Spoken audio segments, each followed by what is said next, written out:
We're going to head over to Doug Miller. He's going to do a little demonstration tonight because what he showed us last week was a piece that he put it in a negative tension. I think that's the right term, isn't it, Doug? That's what I call it. Yeah. I call it outward tension. Outward, that works too. Yeah, we've been talking over the weeks about thin stems on goblets or finials, and this one it's right at a 16th.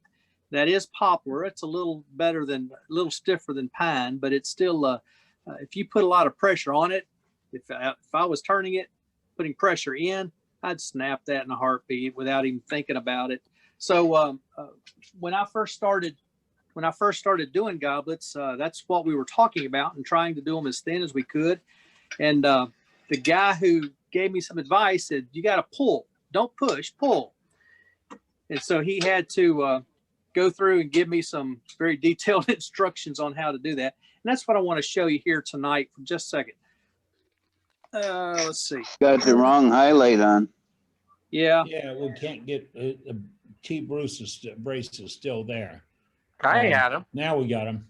Okay. I've got a piece of, yeah, that's Osage orange, I think. I've got a whole lot of. Could be not this time. Not this time. Anyway, I just pulled this out of my rack behind. You may have seen a while ago. In fact, I can raise this up and you can see I've got all kinds of my smaller blanks there. That's just an old bookcase that I picked up somewhere along the line. And I've thrown all my small blanks in there, and I've got half logs all over the place and pieces of lumber. But anyway, this is I'm pretty sure this is a piece of Osage orange. I've gone ahead. I took it from, it was a 2x2, 6 inches long. I've taken it and rounded it, went ahead, turned the cup. It's hollowed out. But you see my stem is still pretty thick and bulky. What we would normally do, bring our tailstock up close, and we'd run that thing in there and just put all that pressure on it, run this down to a quarter or maybe an eighth of an inch and quit. Well, that's fine. But if you want it thinner, you got to do something different.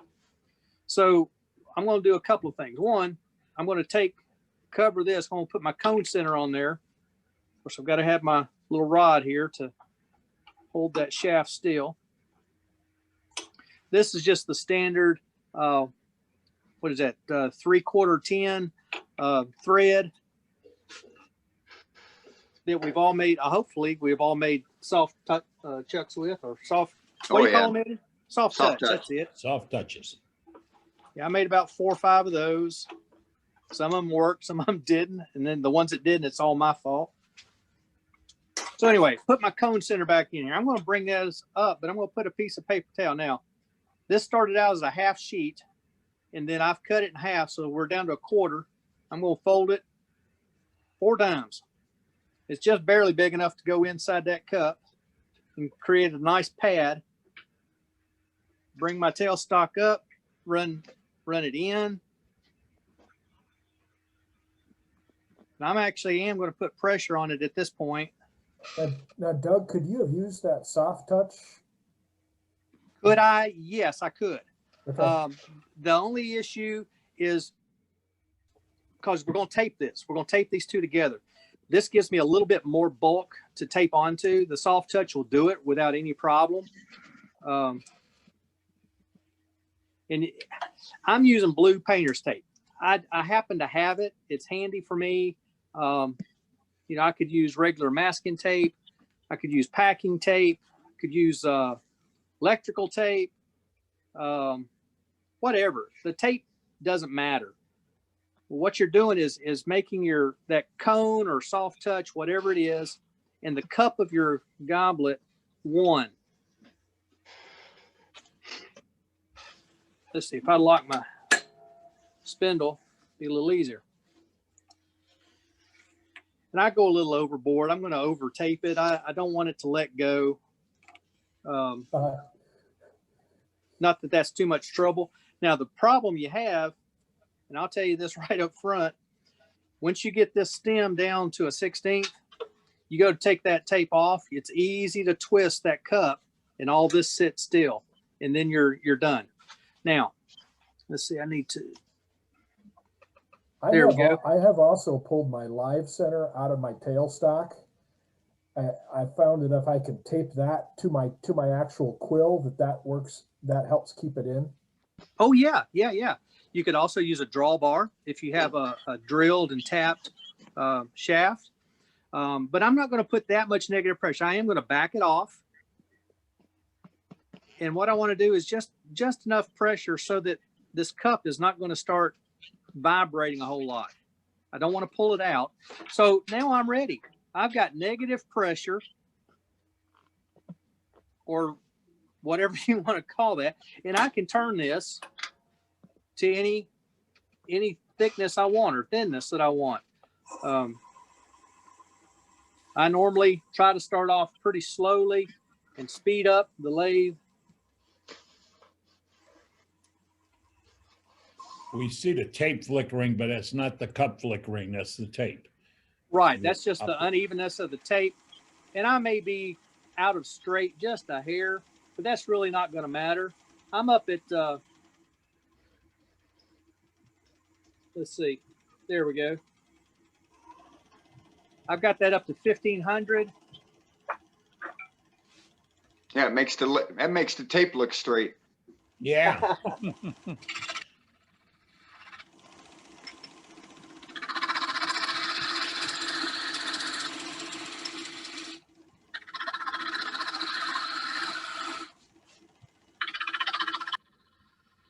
Now your pressure is going towards the headstock.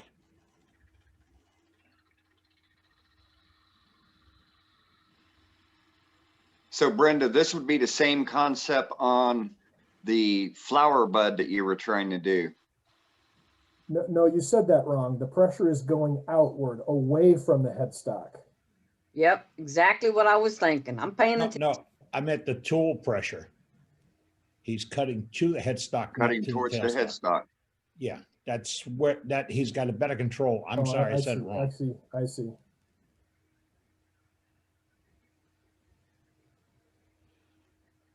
And you're just going to work that a small section at a time, right, Doug? Yes. Yep. I'm not going to talk a lot because I can't hardly hear you all. I'm going to do it just a little bit, and then I'll come talk to you. Okay.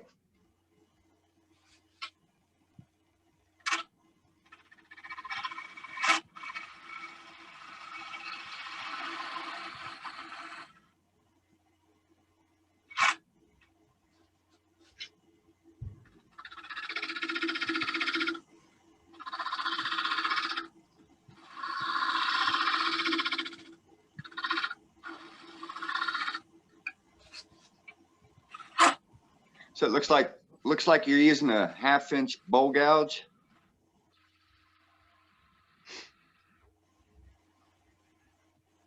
Well, the size it appears to be with an Ellsworth type grind on English Right. grind on it. Which is perfectly fine. Yeah, he's going straight in. The way I do it usually is I lay it on the edge, so I'm cutting on the side of the flute, and I get a more of a slicing cut than what he's getting, and it seems to go smoothly. I don't have the catches he has. I would agree with that because if I keep referring back to Mark Saloy's slicing thing, Right. you go vertical when you come in, so you don't attack with that edge, that nose. Yeah, and you Hey, can yep. and you can really get a good slice on it if you roll it up so that so you're on top of the piece of wood, and you're really you got a very steep angle. Like a skew cutting with the bottom wing. Exactly on that right. angle. Exactly, Why- just like that. Why is he going on that one part instead of going all the way down uniform? Ooh. Work an inch at a time. Inch at a time. If he went all the way, there would be a wobble developed. Oh, really? Yes. So right now he's got the strength of the larger piece to your right, and he's removing that slowly, and then he comes back and does the toothpick thickness, if you wish, come the other way. Wow. An inch If or you a half overdid inch it, at a it time. would wobble. It would all wood moves. That's what God wanted it to do. It'll create a whip effect, whipping around. Yep. Okay. Wow. Okay. On some of them, on some That's of what them, you mine can did almost last play week. double Dutch. Yeah. Yeah, And start he's being skipping. very careful to let the tool edge do the work, do the Jiminy cutting, Christmas. and not pressure. Yeah. wouldn't Light ask- cuts. If you get too aggressive, it'll just snap. Yep. But I got to ask, why is he doing that? If you'd paid attention to 7th grade physics, you'd know this. Mm-hmm. You had physics in 7th grade? Yeah, I took No, study hall. I had physics in my 3rd year of college. That's you see, I didn't pay attention. I was gonna say, oh, you made it to 7th grade. I'm just Oh. kidding. I didn't pass 7th grade. He was a savant. I know what that means, Joaquin. Yeah, I know, right? Yeah. Man, good thing we're a civil show. it just takes one catch. Just one. Don't It say don't even that. have to Don't be say bad. that. Sorry. Yeah. You can't knock on wood, it'll vibrate. But this is where you got to take you're going to be using small, fine, controlled cuts. You And cannot a be in a sharp hurry doing this. Look at Right. the shavings. Sharp tool. Look at the Stop shavings breathing. coming off. 16th at a time. Very a sharp. skew would not be a very good idea then, right? What? A skew would not be a very wise choice. A No, skew would work skew- perfectly skew is fine. just as well. Maybe if your name's Alan Lancer, but I wouldn't try it. I have made these with a skew this thin too. You can do it. Yes. Yeah, The- I do mine with a skew. Yeah, Cade could do it. He'd have no problem. I Man, normally do it. cables, or you can I use normally a do it with a skew as well. Yeah. It's all in tool presentation. It's all in getting that slicing cut in and letting the tool edge do the work. Exactly. Golly. I learned it 15 years ago from Ellie Avicera. And if you watch Ellie work a skew and you pay close attention to Magical. what he does, not what he turns, what he does, you'll understand. Mhm. Where do I My find? goodness. Okay, so you should be starting to get the main idea. I heard somebody say something, why don't I go all the way down? And I think Eddie explained it. This is your bulk. And if you went all the way down, by the time you got to this thickness, you'd already be getting a wobble where I'm down. What am I down to? Jesus. You're 16th there. Yeah, that's under an 1/8. Oh, yes, it's under an 1/8.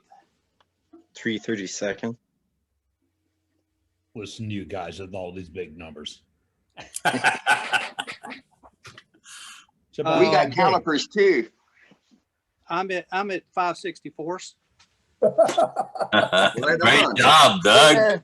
Yeah, and you know that still looks thick to me, but I wanted to do this bead, and I'll come back. I'll work my way back just a little more, thin this out, then I can do this bead. And if I'm very gentle before I get too thin down here, I can come back and work on this and get it right to a 16th without too much problem. But I also want to sand this. I don't want to go too much further before I sand. Hey, like I Doug, said, yes, sir. I think you started a new club. It's the 564th Club. Ronnie's going to make the cards. There you go. 560, It's pretty doggone 564 small. is just a shade shy of 3/32. Yeah. 5/64 and under. Yes. Well, it'll go on down to a 16th, so we'll be there. Jiminy Christmas. Now, what grit sandpaper will you start off with? 60. I'll start with 100. That aggressive, really? You could start lighter. I kind of learned under Russ Fairfield a little bit. He started with 60 on everything. He would come off his tool with a 220 or smoother grit on his pieces, but he would go all the way back to 60 to open that grain up and get it ready for his finish. Nah. So I'll start this at 100 grit. I won't spend a lot of time on it, but I'll spend a couple minutes on 100 grit. Then I'll go to 150. 220 or 240, 320, and I'm done at 320. I'll use a abrasive grid after that. Doug, you Somebody's must got the be mic finishing open. that bolt inside and out. Hold on, Ronnie, hold on. Should be fired over the. Okay, Ronnie, come on back. With you, I gotta give you, yeah, unmute it, Ronnie, go ahead. Ronnie? You have to unmute, Ronnie. Hello? Now, We hear okay. you now. Okay. I said you must be finishing that cup inside and out before you move down. Or finishing it off the lathe. All right, I got Doug's. Unmute, unmuted. Doug. Gotta unmute yourself. Doug, unmute yourself, sir. I had to mute everybody because Okay. somebody had a television program in the background, Yeah, which is yeah. totally a no-no. Ronnie's question. There is no finish on here. The cup is sanded inside and out to 320. There's no finish on it because I'll come back and I'll spray lacquer on this one. If I wasn't spraying lacquer, if I was doing a rub finish like an OB shine juice, that's what I would do, would be finish the cup inside and out. And then I would move, as I moved on. At this point, I would do the same thing. From here to the base, I do the same thing. And I do the base last. But this will get spray lacquer, so no need to, I just need to sand before I go much further. All righty. What is that? What is the wood? Yes. Osage orange. Okay. Now I did one a couple of weeks ago out of pine. The 2x4 club. Yes, definitely 2x4. And then I did the one I showed you a while ago was poplar.